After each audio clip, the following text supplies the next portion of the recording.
जब भगवान विष्णु के अंतिम अवतार कल्कि का जन्म शंभल में होने वाला था, उससे कुछ दिन पहले ही व्यास जी और परशुराम जी ने सभी चिरंजीवियों को निमंत्रण भेजा और उनके जन्म का समाचार दिया। अंजनी पुत्र हनुमान जी, जो लगभग 9 लाख वर्षों से इस पृथ्वी पर माँ सीता और राम जी की सेवा के कारण विराजमान हैं, उन्हें अमरत्व का वरदान और यह कर्तव्य मिला है कि वे कलयुग के अंत तक धर्म की रक्षा करें। 4 लाख वर्षों से धरती पर विचर रहे केसरी नंदन हनुमान कल्कि के अवतार की प्रतीक्षा कर रहे हैं। वह गंधमादन पर्वत क्षेत्र में समाधि लगाकर समय व्यतीत कर रहे थे, लेकिन अब 13,28,000 वर्षों के इंतजार के बाद उनका अंतिम कार्य का संदेश उन्हें मिलने वाला था। व्यास जी और परशुराम जी का संदेश एक जादुई गोला बनकर कैलाश पर्वत के उत्तर दिशा में स्थित गंधमादन पर्वत क्षेत्र में हनुमान जी के पास पहुंचता है। हनुमान जी उस संदेश को देखकर समझ जाते हैं और तुरंत शंभल की ओर प्रस्थान कर देते हैं। फिर वह जादुई गोला दूसरी दिशा में जाता है। यहाँ हमारी भेंट लंका के राजा रावण के भाई विभीषण जी से होती है। विभीषण जी, जो 8 चिरंजीवियों में से एक हैं, भगवान विष्णु के असली स्वरूप को देखकर धरती पर रहने और लोगों की सेवा करने का आदेश प्राप्त कर चुके थे। इसलिए विभीषण भी अमर हैं और कल्कि के लिए महत्वपूर्ण भूमिका निभाएंगे। वह गोला लंका के 7वें आयाम में स्थित महल में ध्यानस्थ विभीषण जी के सामने पहुंचता है। उसकी चमक से विभीषण जी की आंखें खुल जाती हैं और संदेश सुनते ही वह यात्रा के लिए तैयार हो जाते हैं। तीसरे संदेश से हम गुरु कृपाचार्य जी से मिलते हैं, जो कौरवों पांडवों के गुरु और अश्वत्थामा के मामा थे। महाभारत युद्ध में उन्होंने अंत तक दुर्योधन को पांडवों से संधि के लिए समझाया। उनकी इसी स्थिरता से श्री कृष्ण ने उन्हें अमरता का वरदान दिया। जैसे ही वह जादुई गोला कृपाचार्य जी के सामने पहुंचता है, संदेश सुनते ही वह भी शंभल के लिए प्रस्थान कर जाते हैं। चौथा संदेश असुरराज महाबली तक पहुंचता है। पुराणों के अनुसार महाबली प्रहलाद के वंशज और विष्णु भक्त थे। वामन अवतार के समय विष्णु जी ने उन्हें पाताल लोक का राजा बना दिया और अमरता का वरदान दिया। अब वह गोला पाताल लोक में उनके सामने जाकर चमकता है। परशुराम जी के संदेश को सुनकर महाबली जी भी तैयार हो जाते हैं। पांचवा गोला चिरंजीवी महर्षि मार्कंडेय जी के पास पहुंचता है। महर्षि मार्कंडेय को 1600 की डिब्बा की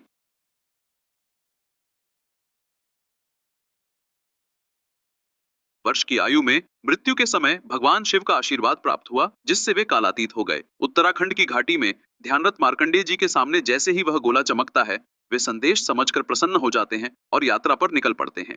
अंतिम संदेश घने जंगलों की गहराइयों में पहुंचता है, जहां महाभारत का समय अब भी जीवित है। यह योद्धा अमरता के वरदान से नहीं बल्कि श्राप से अमर है। यह है द्रोणाचार्य पुत्र अश्वत्थामा। महाभारत युद्ध में अपने पिता की मृत्यु के बाद उन्होंने अभिमन्यु के पुत्र परीक्षित को मारने के लिए ब्रह्मास्त्र छोड़ा था, जिससे क्रोधित होकर श्री कृष्ण ने उन्हें श्राप दिया था कि वह कलयुग के अंत तक पृथ्वी पर भटकते रहेंगे, और उनके सिर का मणि भी उनसे छीन लिया गया। अब वह जादुई गोला उनकी गुफा में पहुंचता है। संदेश सुनते ही अश्वत्थामा जी क्रोधित होकर व्यास और परशुराम जी के सामने प्रकट होते हैं। वे दर्द भरी आवाज में कहते हैं, परशुराम, व्यास, अब तुम्हें मेरी जरूरत पड़ी है। उसी नारायण के कहने पर जिसने मुझे इस प्रकार श्रापित किया था। हजारों वर्षों से मैं पीड़ा में भटक रहा हूं, तब कहां थे तुम दोनों? अब मेरे दुख का अर्थ निकालना चाहते हो? तब परशुराम जी कहते हैं, अश्वत्थामा, हम तुम्हारा दर्द जानते हैं, लेकिन यह समय भूतकाल पर रोने का नहीं है। एक महान उद्देश्य हमारा इंतजार कर रहा है। तुम्हारे दुख का अर्थ निकलेगा। आओ मिलकर अतीत के घावों को भरें, और हाँ, अपनी वह महत्वपूर्ण वस्तु पुनः धारण करो। यह सुनकर अश्वत्थामा के मन में गुस्सा और दायित्व का भाव साथ साथ उमड़ता है। उनकी आंखों में आंसू आ जाते हैं। वे सोचते हैं, मुझे संभाला जाएगा लेकिन माफी नहीं दी जाएगी। मैं देखता हूं क्या सच में मेरे दुख का कोई उद्देश्य है, लेकिन इस श्राप को मैं कभी नहीं भूलूंगा। फिर परशुराम जी कहते हैं, आओ अब कल्कि की बात करें। अब कल्कि धीरे धीरे बड़े हो रहे हैं और उनके माता पिता उनकी अद्भुत शक्तियों को पहचान रहे हैं। वे समझ चुके हैं कि कल्कि का भाग्य कितना महत्वपूर्ण है, इसलिए वे उन्हें शिक्षा और युद्ध कला सीखने के लिए गुरुकुल भेजने का निर्णय लेते हैं। अगली सुबह हृदय भरा हुआ होते हुए भी वे जानते हैं कि यह मार्ग कल्कि के लिए कल्याणकारी होगा। वे आशीर्वाद देकर विदा करते हैं। लंबी और कठिन यात्रा के बाद कल्कि गुरुकुल पहुंचते हैं। गुरुकुल का भव्य प्रवेश द्वार देखकर उनके मन में विचार आता है, यह मेरे जीवन के नए अध्याय का प्रतीक है। यह यात्रा कठिन होगी। अंदर प्रवेश करते ही उनकी भेंट एक योद्धा साधु से होती है। प्रणाम करने पर उन्हें ज्ञात होता है कि वे कोई और नहीं बल्कि स्वयं अमर परशुराम जी हैं, जो कल्कि को ज्ञान, युद्ध कला, शास्त्र और दिव्य अस्त्रों का प्रशिक्षण देंगे ताकि वे अधर्म का विनाश कर सकें। परशुराम जी सबसे पहले उन्हें वेदों का गहन ज्ञान देते हैं। वे उन्हें सिखाते हैं कि किस प्रकार आध्यात्मिक ज्ञान के साथ शारीरिक कौशल का संतुलन आवश्यक है। धीरे धीरे कल्कि सभी पारंपरिक अस्त्र जैसे धनुष, तलवार, गदा और फिर दिव्य शस्त्र सीख लेते हैं।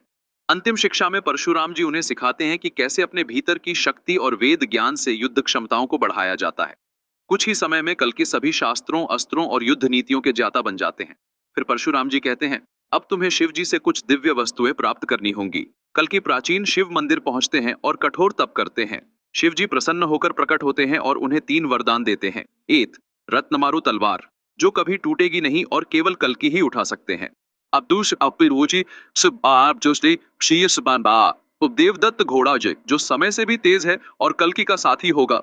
3 बुद्धिमान तोता जो ज्ञान मार्गदर्शन और दूरदृष्टि प्रदान करेगा। अब कल्कि घर लौटने की तैयारी करते हैं तो उनका तोता कहता है, पहले आपको सिन्हल द्वीप की कन्या से विवाह करना होगा, जिसे शिवजी ने वरदान दिया है कि उसका पति वही बनेगा जो उसे वासना से नहीं देखेगा। कल्कि देवदत्त पर सवार होकर सिंहल द्वीप पहुंचते हैं। वहां तालाब के किनारे विश्राम करते समय पद्मा जी उनकी सुंदरता पर मोहित हो जाती हैं। उनके मन में आता है, काश मेरा विवाह इसी महापुरुष से हो। पद्मा उनके पास जाकर पूछती हैं, आप कौन हैं जिन्होंने मुझे वासना से नहीं देखा? कल्कि उत्तर देते हैं, मैं राम हूँ, मैं कृष्ण हूँ, मैं कलयुग का संहारक हूँ और मैं ही सृष्टि हूँ। यह सुनकर पद्मा बहुत प्रसन्न होती है। उनका विवाह संपन्न होता है। वहीं दूसरी ओर अंधकार की शक्ति कली पुरुष अश्वत्थामा से मिलने आता है। अगले भाग में हम देखेंगे क्या अश्वत्थामा कली पुरुष का साथ देगा या कल्कि और कली के बीच होने वाले इस महायुद्ध में कल्कि का समर्थन करेगा। कल्कि अवतार अंतिम तैयारी बहुत समय पहले की बात है। कलयुग अपने चरम पर था। अधर्म, अन्याय और पाप चारों दिशाओं में फैल चुके थे। ऐसे समय में हिमालय की गुफाओं में समाधि लगाए बैठे थे परशुराम जी। वह जानते थे कि अब समय आ गया है अंतिम अवतार के आगमन का। एक दिन व्यास जी और परशुराम जी ने सभी चिरंजीवियों को संदेश भेजा। सबसे पहले वह संदेश पहुंचा गंधमादन पर्वत पर ध्यानरत केसरी नंदन हनुमान जी के पास। जैसे ही उन्होंने उस जादुई गोले को देखा, उनके नेत्र चमक उठे। उन्होंने सोचा, अब मेरा कर्तव्य फिर से बुला रहा है। हनुमान जी तुरंत शंभल के लिए प्रस्थान कर गए। फिर वह गोला लंका में पहुंचा। विभीषण जी अपने महल के 7वें आयाम में ध्यान मग्न थे। जैसे ही प्रकाश फैला, विभीषण जी ने नेत्र खोले। उन्होंने भी संदेश को समझा और तुरंत यात्रा के लिए तैयार हो गए। उसके बाद गोला पहुंचा कुरुक्षेत्र के पास, जहां कृपाचार्य जी तपस्या कर रहे थे। उन्होंने भी वही संदेश सुना, धर्म की रक्षा का समय आ गया है। अब गोला पाताल लोक पहुंचा, जहां असुर राज महाबली अपने महल में सभा कर रहे थे। जादुई गोले की चमक देखकर महाबली ने समझ लिया कि भगवान विष्णु का कार्य उन्हें बुला रहा है। उन्होंने भी तुरंत जाने का निर्णय लिया। फिर गोला उत्तराखंड के हिमालयी क्षेत्र में पहुंचा। वहां महर्षि मार्कंडेय जी वर्षों से ध्यान कर रहे थे। जैसे ही उन्होंने संदेश सुना, उनके मुख पर मधुर मुस्कान आ गई। यह तो वही समय है जिसका मैंने युगों से इंतजार किया है। अंत में गोला पहुंचा एक अंधेरी गुफा में, जहां अश्वत्थामा श्राप के कारण घायल अवस्था में पड़े थे। संदेश सुनते ही उनका हृदय रो पड़ा। हजारों वर्षों से मैं दुख भोग रहा हूँ, अब किस लिए बुला रहे हो? परशुराम जी की आवाज आई, अब तुम्हारे दुख का अर्थ निकलेगा। उठो, समय आ गया है। उधर शंभल गांव में कल्कि का जन्म हो चुका था। उनके माता पिता जानते थे कि उनका पुत्र कोई साधारण बालक नहीं, बल्कि स्वयं विष्णु का अवतार है। कल्कि के ललाट पर बचपन से ही तेज था। कुछ वर्षों बाद एक दिन परशुराम जी स्वयं उनके घर आए। उन्होंने कल्कि के माता पिता से कहा, अब समय है कल्कि को शिक्षा और दिव्य अस्त्र शस्त्रों का ज्ञान देने का। उसे गुरुकुल भेजें। अगली सुबह कल्कि अपने माता पिता को प्रणाम कर गुरुकुल की ओर निकल पड़े।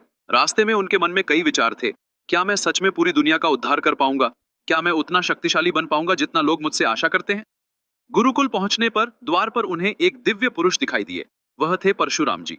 कल्कि ने झुककर प्रणाम किया। परशुराम जी ने कहा, आज से तुम केवल मेरे शिष्य नहीं, बल्कि धर्म की रक्षा के लिए तैयार हो रहे एक महायोद्धा हो। तुम्हें शस्त्रों के साथ साथ शास्त्रों का भी ज्ञान दिया जाएगा, क्योंकि जीतने के लिए केवल बल नहीं, बुद्धि और विवेक भी चाहिए। कल्कि ने कठोर तपस्या और अभ्यास से कुछ ही वर्षों में वेदों, युद्ध नीति और दिव्य अस्त्रों का संपूर्ण ज्ञान प्राप्त कर लिया। तब परशुराम जी ने कहा, अब तुम्हें भगवान शिव से उनके 3 दिव्य उपहार लेने होंगे, जो तुम्हें इस महायुद्ध में विजय दिलाएंगे। यह कहकर परशुराम जी ने कल्कि को उस प्राचीन शिव मंदिर का पता बताया, जहां स्वयं महादेव उन्हें उनके मिशन के लिए आशीर्वाद देंगे।